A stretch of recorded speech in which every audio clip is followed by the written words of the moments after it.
This is me clicking a button every minute for an hour because Kobo support didn't believe me. When I bought the Kobo Libra Colour, I genuinely thought I was doing the ethical thing.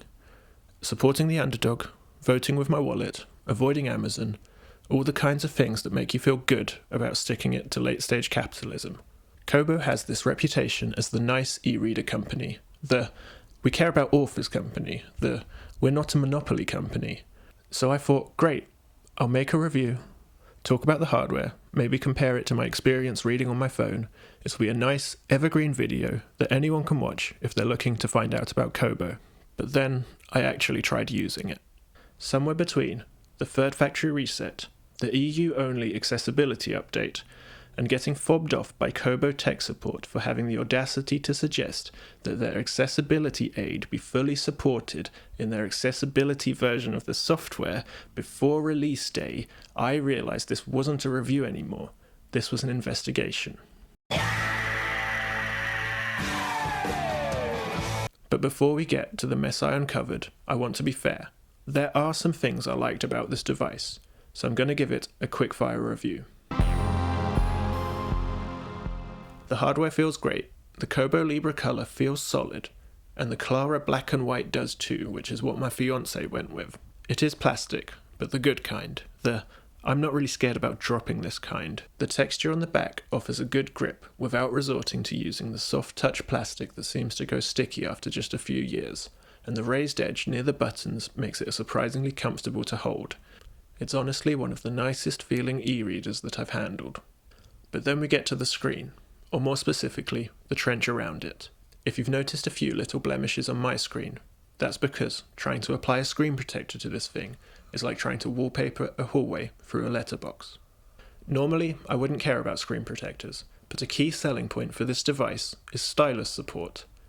And if you look at the definition of stylus, it's literally an implement that makes scratches. Scratches require a screen protector, especially on a display that just has a soft plastic top layer for protection.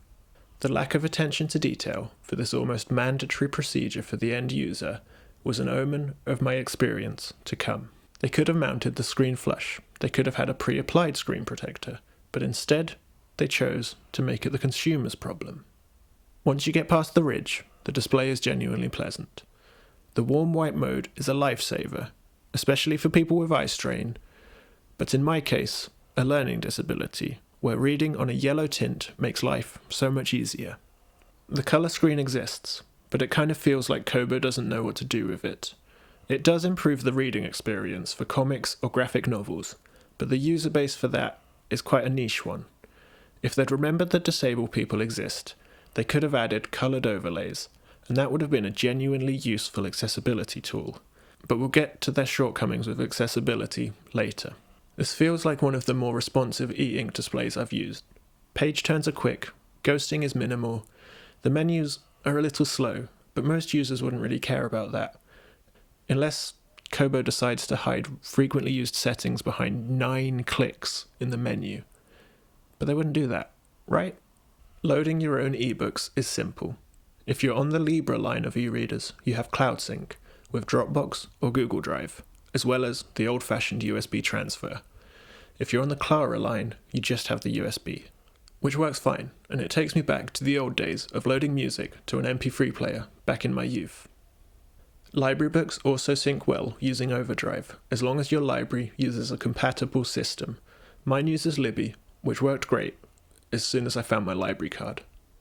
Navigating the Kobo store with the e-reader feels a little clunky, and they tend to push you to your mobile device using a QR code at checkout, so I'd suggest just starting on the app to begin with. Is it better than Kindle? Amazon's ecosystem feels a little more polished. Purchases are easier, the choice of books is wider, but Kobo treats authors better, and I'd rather deal with a bit more friction than feed the Amazon machine. So yes, the hardware is good, the reading experience is good, and the vibes when I first examined this device felt good. But then I got to accessibility, and the vibes were not good. I've put my review of the Kobo remote under accessibility because that's what it is, an accessibility aid. If it makes reading easier for you, or less painful, it's an accessibility tool, like reading glasses. It just would have been nice if Kobo also saw it that way. The remote feels like it made it from design to production without anyone actually holding the thing. It's made from a hard, slippy plastic, and they appear to have made the same mistake that many manufacturers in healthcare seem to make, which is they attempted to make it ergonomic, and in doing so, they made a bar of soap that will slip through your hands at any opportunity, like it's trying to escape this mortal plane. It will escape your grip, and it will find its way to the most remote place under your bed or couch, and any energy or pain you saved yourself using this device will be spent searching for it. Beyond the hard plastic, the button clicks feel cheap too. You'd think that with a device that has one means of interaction, clicking buttons, they'd try their best to make that a good experience, but no satisfying clicks will be found here. Instead, you'll feel bad using it in bed at night for fear of waking your sleeping partner. It's the same issue you hear about with some other devices. I'm sure the romantasy readers in the audience will know what I mean. Moving to the rear of the remote, we'll find the battery compartment. This is probably my biggest issue with the physical design. First, it's 2026, why are we still using AAAs? And second, who designed an accessibility aid and decided it would be a good idea to combine hard, slippy plastic with the firmest friction-fit compartment mechanism I've ever used in my life? If you've got arthritis, chronic pain, nerve damage, or any other condition that makes using your hands harder, good luck changing the batteries. This single, glaringly obvious issue confirms to me that no disabled people were consulted at all during the design of this product. Connecting it to the Kobo is pretty easy now. It was a headache for me at launch, but they fixed that now.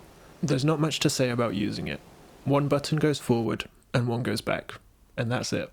Should you buy it? Probably not.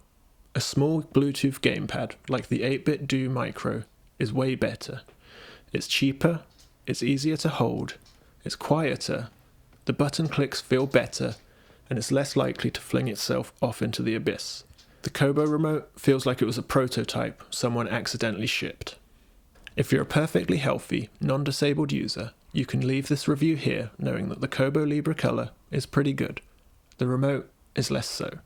But if you are disabled, or you're simply aware that bodies are unpredictable and you might one day need some accessibility features, then the next part of this video matters. As it stands, Kobo e-readers are not accessible. Not meaningfully, not reliably, and the worst part, if you were to look on their website prior to purchase, you wouldn't know it at all. If you're outside the EU, there is no accessibility menu. It simply doesn't exist. The closest you'll find in the device settings is reading settings, which sounds promising until you open it and discover it's mostly about how page numbers are displayed. There are a few helpful bits here, like inverting the side buttons, adjusting how often the screen refreshes, and locking the orientation. Kind of. But everything feels half-finished. Dark mode is nice to have, but it doesn't apply to the whole system. Just books. If you're reading at night and need to adjust some settings, you'll be blinded by the menu system. That's annoying for normal users, but it's physically painful for people with vision sensitivities or migraines. The lack of a true system-wide dark mode, despite being widely requested even by non-disabled users, hints at a lack of interest in making the UI pleasant to use. It's a really basic feature, and one I'd expect on a device from 10 years ago.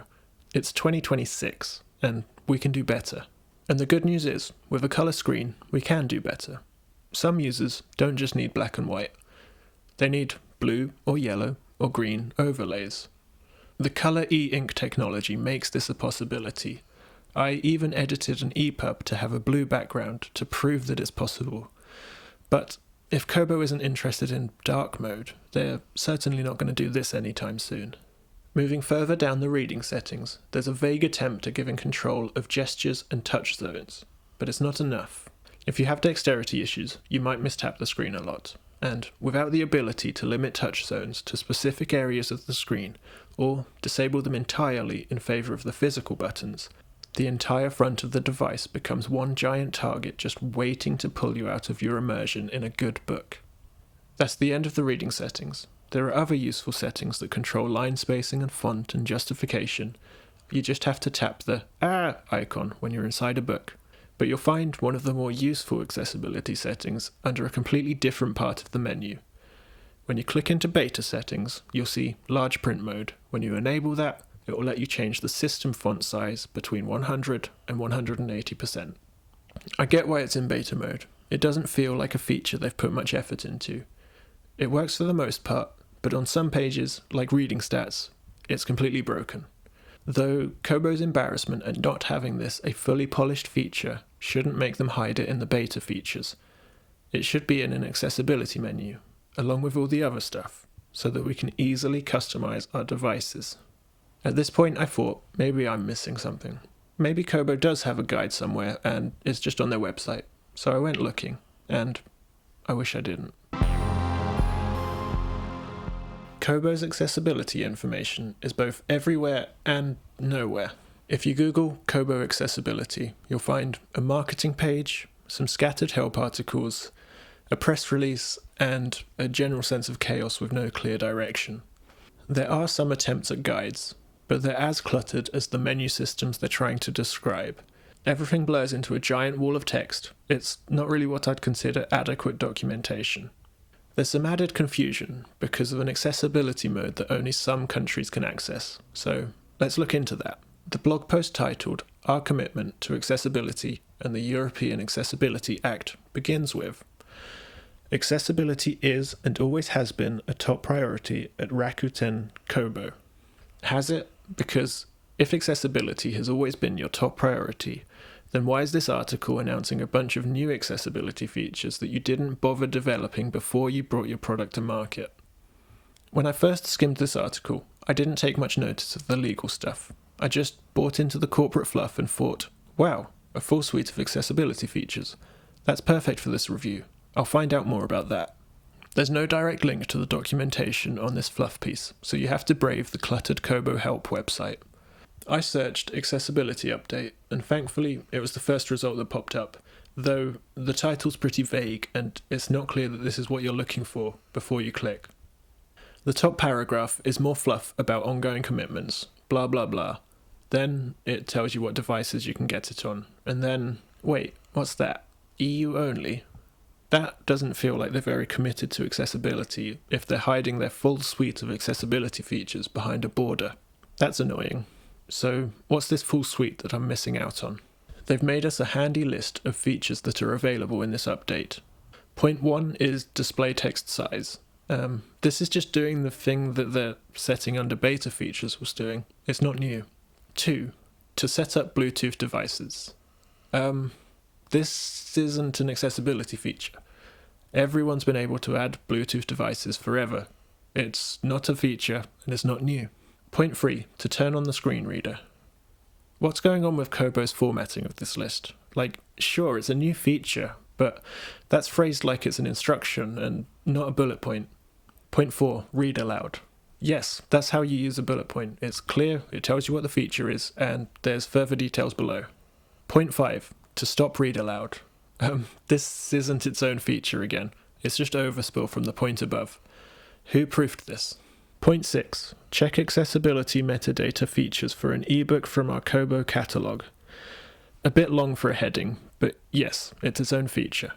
Okay, let's format this hot mess of a list and see what's really on offer. There are 4 accessibility features, which isn't really enough to call a full suite, and one of them is already available to users prior to the update. But wait, what's this red box? Updating will be like a factory reset.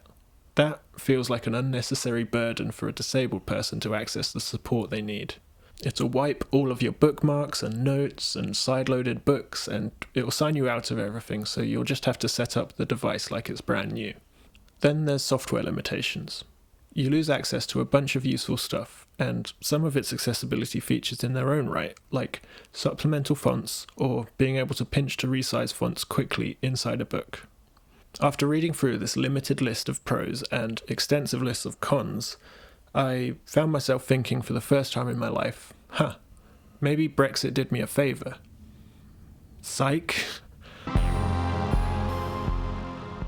Brexit sucks, and so does geolocking. This is how I got around it. You go to the Kobo website, hover over My Account, find your way to Payment Settings, edit your billing address, and pick an EU country.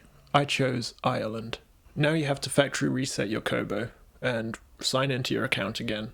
Once you've done that, you hit update and it will update the EU version of the software. Once it's updated, you should see an accessibility setting in the menu. You click on that and you can't really do much here until you download the accessibility update. Once that's downloaded and it's restarted, sign into everything again and move your books back onto the device.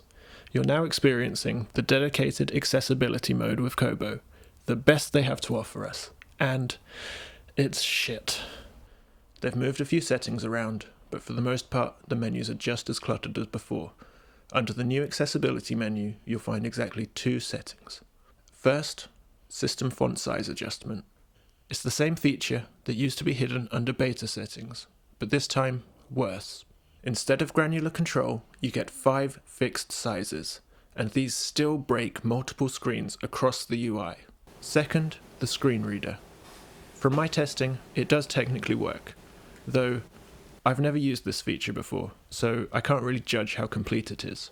It does read out the text you navigate to, but the voice is very robotic, and there's no way to control it. There's no speed adjustment, no tone adjustment, and you can't swap out the voice. It feels very basic. Authors, button. Series, button. Collections. I did forget to test the accessibility metadata in the Kobo store while I had the update installed, but honestly, at this point, I'm just hoping that they didn't manage to break something that simple. The final new feature was text-to-speech. This is the one I was most excited about, because I use it regularly on my phone when my eyes hurt from MS or when the brain fog kicks in. Chapter B616 in Chapter Frankenstein or the Modern Prometheus. But this is the most bare-bones implementation of the feature they could possibly get away with. It technically works, but it's functionally unusable. There are no on-screen controls, no instructions. You can't control where you want it to start from. Every time you activate it, it starts reading from the top of the page. If you miss something important halfway through, you have to turn to a different page, then go back, and you have to read the whole page all over again. The only thing you can adjust about this system is the speed of the voice, and you'll need to, because the default settings are almost unintelligible. To do that, you have to dig back through the menu, and once you have adjusted your settings, you can't test them without closing the menu again, which is clunky and makes fine-tuning a pain. And on top of all of that, it's unstable. While I was probing the system to figure out how it even worked, it glitched out completely. I got stuck with a permanent loading box over the book. It wouldn't respond to input, and at one point crashed out of the book entirely while still reading aloud with no way to stop it. It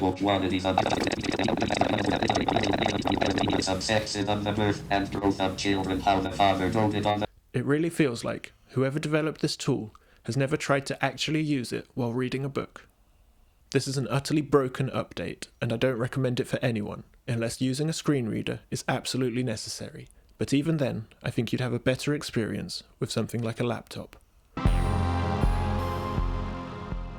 This is where my frustration with Kobo grew to anger. I was using the dedicated accessibility software. I had just brought their brand new Kobo remote, which is an accessibility aid, and they didn't work properly together. The remote kept disconnecting due to a Bluetooth timeout issue, a well-known issue that Kobo had already fixed in the main software before the remote launched, but that fix hadn't been applied to the accessibility version. At first, I didn't realize what was happening. I just noticed that every so often the remote would disconnect, and I would have to navigate through 9 clicks in the menus to reconnect it, something that's particularly difficult when I bought the remote for hand pain. When I contacted support, I first had to face an AI chatbot. It implied that my feedback had been sent to the development team, but I know that AI systems can't do that, so I challenged it and asked to speak to a human. The human support agent was polite, and to be fair to them, a customer service employee can't fix software issues. so they sent my feedback to the dev team and opened a support ticket with Kobo support, who they said would be in touch with me within 48 hours via email. 54 hours later, I got an email from Kobo support. It was basic troubleshooting. Replace the battery, repair the device. I'd already tried these things, but I followed the steps again just to be sure, and unsurprisingly, the problem came back. To rule out a faulty remote, I connected it to a completely different Bluetooth device, my 8-bit Do controller, plugged into power the entire time. That also disconnected too. That should have made it clear that this wasn't a hardware issue. I explained all of this in detail, and they didn't believe me. Instead, they gave me the exact same troubleshooting steps from before that didn't work, but this time inside double asterisks for added sass. When I informed them that these troubleshooting steps didn't work, they told me they would be able to do nothing further unless I provided a video showing the issue, even though they knew this was an intermittent and unpredictable issue that would be difficult to capture on camera. Asking a disabled customer to record themselves for over half an hour to prove an accessibility failure is unreasonable. I told them this and asked for an alternative, but they disagreed and insisted that I send a video before they would assist me further. This was in the lead up to Christmas, so I was very busy, but eventually I found the time to make the video. I recorded myself for an hour, and of course, it didn't disconnect. I felt like I was losing my mind. Looking back, I think I understand why it didn't show up. When I'm actually reading, especially when I'm tired, I can stay on a single page for several minutes. But this test didn't replicate real use. I was just clicking the button roughly every minute, which was too frequent for the Bluetooth to disconnect. I walked away from this test, dejected and hopeless. I put it on hold until after Christmas, and then, when I returned to try again, Kobo had released an update that fixed the issue. That update confirms two things. First, the issue was real, and second, they knew about it. What never happened was the one thing that would have made my experience acceptable. A support agent saying that yes, this is a known issue with the accessibility software, and that a fix is coming. Instead, I was dismissed, disbelieved, and left struggling with a broken accessibility aid with no indication that a fix was on the horizon. It's still not acceptable to deprioritize disabled users for patches like this, especially when they're for accessibility aids, but it would have turned this awful support experience into a merely frustrating one. This support experience in itself is an accessibility failure. I have no confidence that Kobo support would be able to tailor their help to meet the needs of a disabled person. As it stands, if we have a problem with our devices, we are on our own. This update that fixed things got me curious. I wanted to read the release notes, so I went to find them on the device, and they just said, various bug fixes and stability improvements. These aren't notes, they're useless. So I went on the internet to see if they had actual notes, and I couldn't find anything. The best I could find was this archive site run by an independent community member. It has lots of versions of the software available, but it says nothing about the accessibility branch. So I emailed the person that runs the site, Patrick, to see if he could help me understand it.